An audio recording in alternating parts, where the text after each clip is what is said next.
ជំរាបសួរលោកគ្រូនេះខ្ញុំឈ្មោះឃុំសណាតជាគ្រូនិស្សិតមកពីថ្នាក់ថ្ងៃនេះខ្ញុំឡើងមកធ្វើការបកស្រាយបង្ហាញនៅមេរៀននៅសប្តាហ៍ទី11គឺការវិនិច្ឆ័យទៅលើចរិយា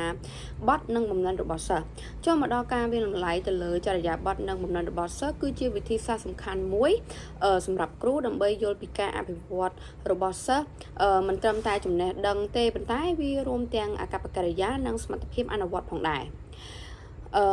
មួយការវាតម្លៃទៅលើចរិយាប័ទ្មនិងបំណិនជាអ្វីតើការវាតម្លៃទៅលើចរិយាប័ទ្មនិងបំណិនជាអ្វីចរិយាប័ទ្មគឺជាអាកប្បកិរិយាឬទំនោររបស់សិស្សដូចជាការគោរពវិន័យការសហការទទួលខុសត្រូវចំណែកឯបំណិនវិញគឺជាសមត្ថភាពអនុវត្តដូចជាការគិតការដោះស្រាយបញ្ហាការប្រើប្រាស់ចំណេះដឹងនិយាយឲ្យសាមញ្ញទៅគឺវាមានន័យថាការប្រព្រឹត្តដោយម្ដេចនឹងអាចធ្វើអ្វីខ្លះចូលមកដល់ទី2គឺគោលបំណងនៃការវិតម្លៃនេះគឺចង់ដឹងពីការរីកចម្រើនរបស់សិស្សជួយកែលម្អទៅលើអាកប្បកិរិយាអភិវឌ្ឍជំនាញនិងសមត្ថភាពផ្ដល់មតិយោបល់ទៅឲ្យសិស្សដើម្បីអភិវឌ្ឍខ្លួនផងដែរក្នុងការធ្វើវិធីក្នុងការវាតម្លៃវិញគឺទី1គឺយើងសង្កេតទៅលើមើលលើអាកប្បកិរិយារបស់សិស្សនៅក្នុងថ្នាក់មើលទៅលើការងារក្រុមមើលទៅលើការសហការលំហាត់សកម្មភាពគឺវាតម្លៃបំណិនអនុវត្តសំណួរចម្លើយវការយល់ដឹងនិងការគិតចំពោះឧទាហរណ៍សាមញ្ញមួយបានមានន័យថាសិស្សម្នាក់គាត់ចូលរួមធ្វើសកម្មភាពមានអរិយាប័ត្រល្អសិស្សអាចដោះស្រាយលំហាត់បានគឺវាមានបំណិនល្អចូលមកដល់ចំណុចកគឺចរិយារបស់សិស្សហ្នឹងគឺជាអាកប្បកិរិយាទម្លាប់និងរបៀបប្រព្រឹត្តរបស់សិស្សក្នុងការសិក្សានិងការរស់នៅប្រចាំថ្ងៃនិយាយឲ្យងាយយល់ទៅវាគឺជារបៀបដែលសិស្សធ្វើខ្លួននិងប្រព្រឹត្តជាមួយនឹងអ្នកដទៃប្រភេទចរិយារបស់សិស្សគឺចរិយាវិជ្ជមានថាការចរិយាល្អវាគឺជាចរិយាដែលជួយឲ្យការសិក្សានិងបរិយាកាសក្នុងថ្នាក់កាន់តែល្អការគោរពគ្រូនិងមិត្តភ័ក្តិគោរពវិន័យនិងបទបញ្ជាផ្ទៃក្នុងនិងអនុវត្តតាមការណែនាំចូលរួមសកម្មភាពនៅក្នុងសកម្មភាពរៀនការសហការជាក្រុមមានទំនួលខុសត្រូវទៅលើការងារលទ្ធផលបង្កើតបរិយាកាសរៀនល្អនិងជោគជ័យនៅក្នុងការសិក្សាចំពោះចរិយាអវិជ្ជមានវិញគឺមានន័យថាចរិយាមិនល្អគឺជាចរិយាដែលប៉ះពាល់ទៅដល់ការសិក្សានិងអ្នកដទៃមិនគោរពគ្រូឬមិត្តភ័ក្តិមិនគោរពវិន័យមុខយឺតឬក៏លេងនៅក្នុងម៉ោងសិក្សានៅក្នុងថ្នាក់រៀនរំខាននៅក្នុងសិស្សនៅក្នុងថ្នាក់រៀនដទៃទៀតមិនចូលរួមសកម្មភាពមិនមានទំនួលខុសត្រូវទៅលើការងារចំពោះលក្ខណៈសិស្សដែលមានចរិយាល្អវិញគឺជាសិស្សដែលមានលក្ខណៈដូចជាមានការគោរពនិងមានសុជីវធម៌មានវិន័យល្អមានការខិតខំនិងអត់ធ្មត់មានការសហការនិងជួយគ្នានិងមានទំនួលខុសត្រូវផងដែរសារៈសំខាន់នៃចរិយារបស់សិស្សគឺជួយបង្កើតបរិយាកាសសិក្សាល្អជួយឲ្យសិស្សរៀនបានមានប្រសិទ្ធភាពជាគន្លឹះសម្រាប់ជោគជ័យនៅក្នុងថ្ងៃអនាគតជួយបង្កើតឲ្យមនុស្សល្អសម្រាប់សង្គមផងដែរវិធីលើកទឹកចិត្តឲ្យមានចរិយាល្អទី1គឺគ្រូផ្ដល់ការណែនាំនិងគំរូល្អជួយផ្ដល់នៅការកោតសរសើរឬក៏ជួយលើកទឹកចិត្តបង្កើតច្បាប់ថ្នាក់ច្បាស់លាស់ឲ្យសិស្សចូលរួមនៅក្នុងសកម្មភាពសហការជាមួយនឹងមាតាបិតាផងដែរឧទាហរណ៍ជាក់ស្ដែងគឺសិស្សលើកដៃមុននិយាយមានន័យថាលើកដៃសួរឬក៏លើកដៃឆ្លើយហ្នឹងវាបង្ហាញអំពីចរិយាល្អថាសិស្សហ្នឹងគាត់បានជួយមិត្តភ័ក្តិគាត់ក៏ជាការបង្ហាញទៅលើចរិយាល្អផងដែរចំពោះចំណុចខវិញបំណិនពុទ្ធិគឺជាសមត្ថភាពផ្នែកគំនិតដែលសិស្សប្រើប្រាស់ការយល់ដឹងការគិតការវិភាគការដោះស្រាយបញ្ហាកម្រិតបំណិនពុទ្ធិគឺការចងចាំសមត្ថភាពនៅក្នុងការចងចាំព័ត៌មានឧទាហរណ៍ចងចាំពាក្យក្បួននិងនិយមន័យការយល់ដឹងសមត្ថភាពបកស្រាយឬពន្យល់អ្វីដែលបានរៀនឧទាហរណ៍ពន្យល់មេរៀនដោយភាសារបស់ខ្លួនលក្ខណៈយល់ន័យមិនមែនចាំតែប៉ុណ្ណោះទេការអនុវត្តយកចំណេះដឹងទៅប្រើប្រាស់នៅក្នុងស្ថានភាពផ្សេងឧទាហរណ៍ដោះស្រាយលំហាត់ឬក៏ការកណនាការវិភាគវិញបំបែកព័ត៌មាននិងស្វែងរកទំនាក់ទំនងឧទាហរណ៍ប្រៀបធៀបមូលហេតុនិងលទ្ធផលការវិតម្លៃគឺវិនិច្ឆ័យ ផ្ដល់មតិយោបល់ឧទាហរណ៍ប្រាប់ថាអ្វីត្រឹមត្រូវឬអ្វីមិនត្រឹមត្រូវការបង្កើតអ្វីដែលថ្មីដែលផ្អែកទៅលើចំណេះដឹងឧទាហរណ៍សរសេររឿងបង្កើតគម្រោងសារៈសំខាន់នៃបំណិនពុទ្ធិគឺជួយឲ្យសិស្សគិតបានល្អនិងងាយយល់បានច្បាស់ជួយដោះស្រាយ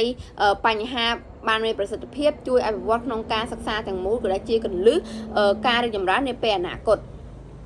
ចំណុចគោលចរិយាសម្បទាដែលចរិយាសម្បទាគឺជាគុណលក្ខណៈផ្នែកអាកប្បកិរិយាទម្លាប់និងតម្លៃដែលសិស្សបង្ហាញនៅក្នុងការសិក្សានិងជីវិតប្រចាំថ្ងៃដែលធាតុសំខាន់នៃចរិយាសម្បទាគឺការគោរព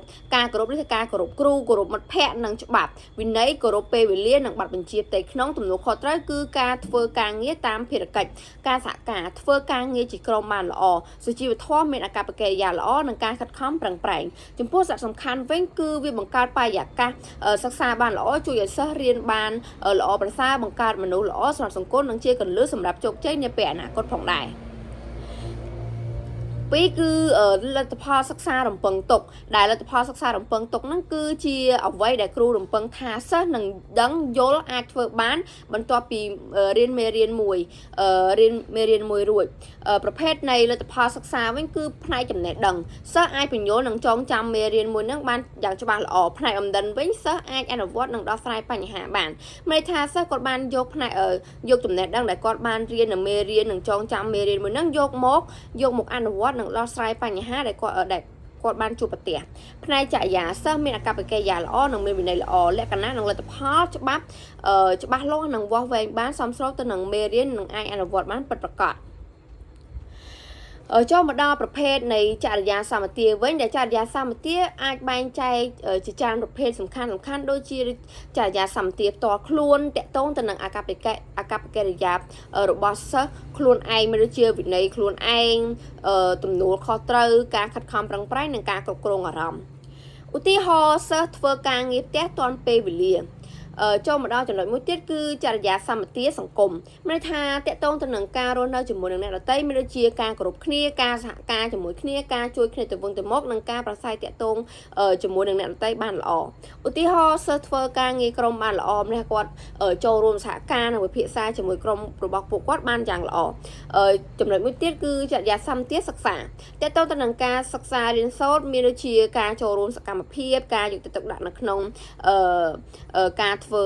លំហាត់មួយនឹងការស្ដាប់និងអនុវត្តនិងការសួរសំណួរជាដើមឧទាហរណ៍សិស្សលើកដៃឡើងឆ្លើយសំណួរចំណុចមួយទៀតគឺចរិយាសម្បទាគុណតម្លៃនិងសិលធម៌តកតងទៅនឹងគុណធម៌និងសិលធម៌មានដូចជាសុជីវធម៌ការគោរពច្បាប់និងការយល់ចិត្តអ្នកដទៃឧទាហរណ៍មិនខ្លែងបន្លំនៅក្នុងការប្រឡងនោះទេចូលមកដល់លទ្ធផលសិក្សារំពឹងទុកបែបចរិយាវិញម្ដងដែលគឺជាអាកប្បកិរិយាឬទម្លាប់ដែលគ្រូរំពឹងថាសិស្សនឹងអាចបង្ហាញក្រោយពេលរៀនមេរៀនមួយនឹងរួចនិយាយឲ្យស្រួលស្ដាប់ទៅគឺអ្វីដែលសិស្សធ្វើត្រឹមត្រូវប្រព្រឹត្តបានល្អបន្ទាប់ពីរៀនមេរៀននឹងរួចលក្ខណៈសំខាន់វិញលទ្ធផលបែបចរិយាត្រូវមានលក្ខណៈ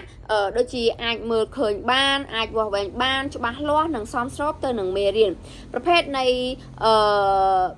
ប្រភេទលទ្ធផលសិក្សាបែបចរិយាវិញគឺទី1គឺការគោរពនិងមានសុជីវធម៌ការគោរពគ្រូនិងមិត្តភ័ក្តិ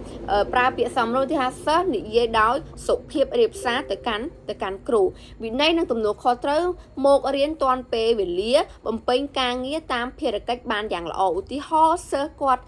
ធ្វើការងារផ្ទះ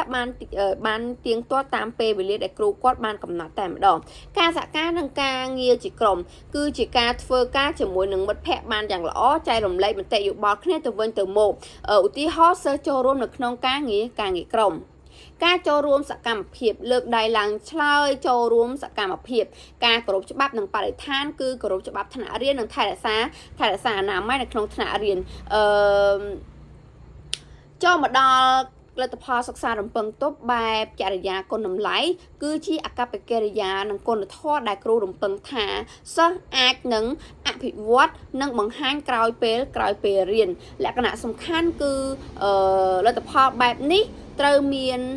ដូចជាអាចមើលឃើញបានអាចវាស់វែងបានតាមអាកប្បកិរិយាច្បាស់លាស់និងជាក់លាក់និងអាចអនុវត្តបាននៅក្នុងជីវិតពិតប្រភេទនៃគុណតម្លៃសំខាន់គឺការគោរពគឺការគោរពគ្រូនិងមិត្តភ័ក្តិនិងមេដាបេដាការគោរពច្បាប់និងបទបញ្ជាផ្ទៃក្នុងមានទំនួលខុសត្រូវបំពេញភារកិច្ចរបស់ខ្លួនមានទំនួលខុសត្រូវទៅលើអំពើរបស់ខ្លួនបានមានថាគាត់ទទួលខុសត្រូវទៅលើអំពើអ្វីមួយដែលគាត់បានប្រព្រឹត្តឲ្យខ្លួនឯងការសហការការធ្វើការងារជាក្រុមបានល្អនិងជួយគ្នានិងការគ្រប់គ្រងគ្នាទៅវិញទៅមកការយល់ចិត្តអ្នកដទៃមានន័យថាគាត់គោរពនិងយល់អារម្មណ៍របស់អ្នកដទៃឧទាហរណ៍ជួយមិត្តភ័ក្តិពេលមានបញ្ហាវិន័យនិងការគោរពច្បាប់គោរពពេលវេលាអនុវត្តតាមបទបញ្ជាផ្ទៃក្នុងចំពោះការធ្វើបទបង្ហាញរបស់អ្នកខ្ញុំត្រូវបានបញ្ចប់សូមអរគុណលោកគ្រូ